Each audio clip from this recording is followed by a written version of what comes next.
मैं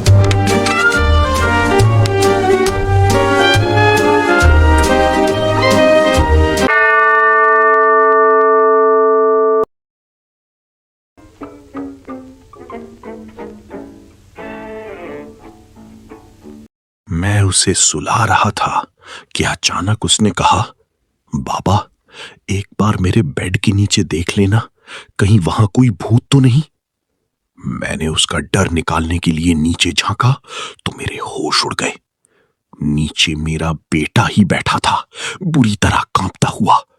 उसने मेरी तरफ देखा और हल्की आवाज में बोला, बाबा, मेरे बेड के ऊपर कोई बैठा है।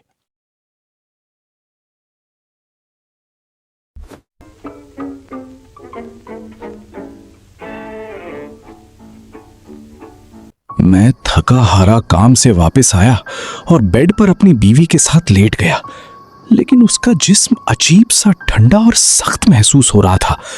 जैसे ही मैंने लैंप ऑफ करने के लिए हाथ बढ़ाया, मेरी नजर अलमारी के आधा खुले दरवाजे पर पड़ी, जहां से हल्की सी हलचल हुई थी। मेरी तो जान ही निकल गई जब मैंने देखा कि मेरी असली बीवी सारा वहां अलमारी के अंदर फर्श पर बैठी रो रही है और खौफजदा नजरों से मुझे देख रही है। वो कांपते होंठों से बिना आवाज निकाले मुझे सिर्फ एक ही इशारा कर रही थी, भाग जाओ।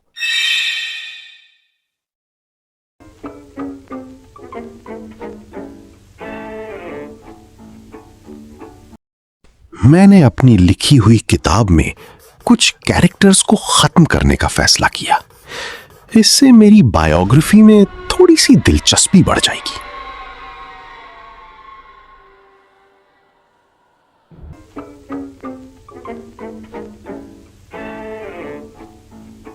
मैं रात को पानी पीने नीचे किचन में गया।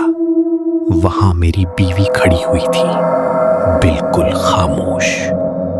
मैंने उसे देखा और धीरे से कहा, हनी, तुम्हारा फ्यूनरल पिछले हफ्ते हो चुका है, अब तुम्हें जाना होगा।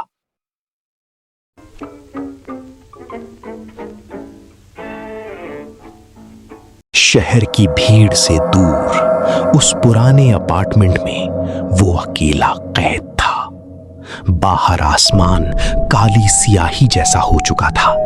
न सितारे थे, न चांद, सिर्फ एक गहरा खामोश सन्नाटा। वो सोते जागते बस एक ही आहट का इंतजार करता, दरवाजे के उस पार कोई था। वो कोई इंसान नहीं था। उसने हफ्ते से सूरज नहीं देखा था। कमरे की दीवारें अब उसे खाने को दौड़ती थीं। उसने दरवाजे की क्रैक से देखा, बाहर सिर्फ एक लंबा काला साया खड़ा था। ना वो हिलता था, ना वो बोलता था, बस इंतजार कर रहा था। वो अंदर नहीं आ सकता। वो अपने आप से बोलता, लेकिन उसके कांपते हाथ कुछ और ही कह रहे थे। पागलपन उसके दिमाग को कुरीद रही थी। बाहर का ब्लैक स्काई अब उसके कमरे के अंदर दाखिल हो रहा था।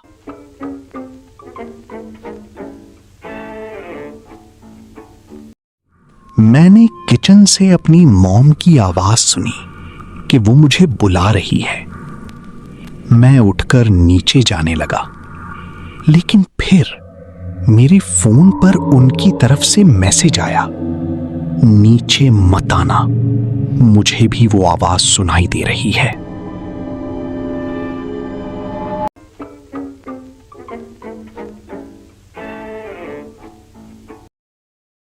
मैं बार बार अपनी बहन की आवाज अगले कमरे से सुनता हूं। वो 3 दिन पहले मर चुकी है और दरवाजा बाहर से कीलों से बंद है।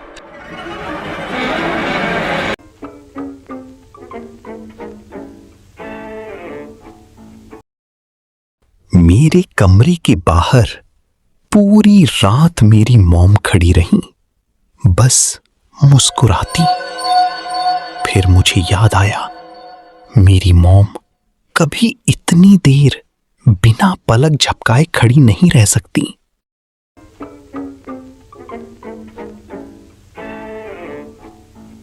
मुझे लगता था मेरी बिल्ली हर रात मेरे पास सोती है, फिर एक रात मुझे अपने पाँव के पास उसकी परिंग महसूस हुई, लेकिन मैं उसे कमरे के दूसरे कोने में सोती हुई देख रही थी।